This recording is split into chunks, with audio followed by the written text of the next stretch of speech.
ગમે એને બોલાવો નથી તો બોલાઈ આવો. ઇમરજન્સી કોને કહેવાય? મને બધાય સમજાવો ને પ્લીઝ. ફાઇલ એની પાસે આવી ગઈ છે, ફાઇલ એમની પાસે હે. હવે શું કરવાનું? ઇમરજન્સી માટે 10 કલાક રાહ જોવાની. 10 કલાક થઈ પેલા ઇમરજન્સી કોને કહેવાય? ડાયરેક્ટ સીધું એમ કે 14 કર્યું એટલે શું?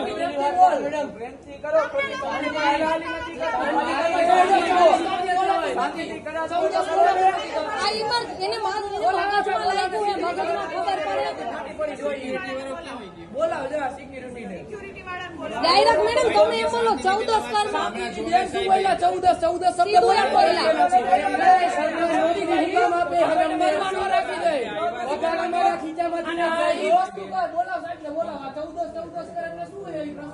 એમ નહીં, ઇમરજન્સી કોને કહેવાય તમે સમજાવો. ઇમરજન્સી કોને કહેવાય?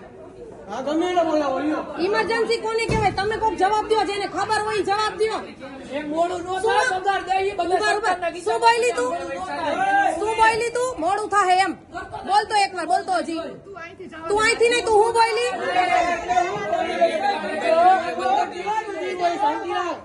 મોડું થાય એમ કે હે, એમ કે મોડું. ના ના, એમ કે મોડું થાય. એમ કે મોડું થાય. હવે ફાઇલ લાવ, ફાઇલ લાવ. એને કઈ ફાઇલ લાવ, ફાઇલ લાવ, ફાઇલ લાવ, ફાઇલ લાવ, ફાઇલ આપી દે. અને તું એમ કહેશ કે મોડું થાય તો ઇમરજન્સી છે નહીં. હા બોલાવો, બોલાવો. ઇમરજન્સી એટલે શું? કોને કહેવાય ઇમરજન્સી?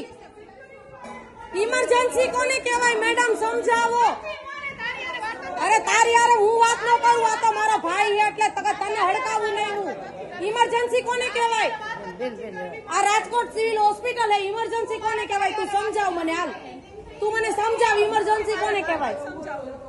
ઇમરજન્સી કોને કહેવાય મને સમજાવ. ઇમરજન્સી માં પેશન્ટ છે અને તું એમ કહે અરે તારા પેશન્ટ ની તારી હમણાં કાવે ની બધાની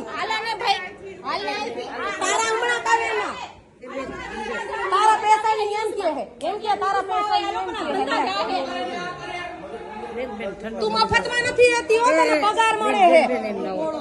ઇમરજન્સી કોને કહેવાય? કોણ હેડ કોણ હે? સમજાવો ઇમરજન્સી કોને કહેવાય? તારી હમણાં કવિ તારી નોકરી નો જવા દઉં તો તું કહી છે. આ તું જો, તું જોઈ લે, તું જોઈ લે.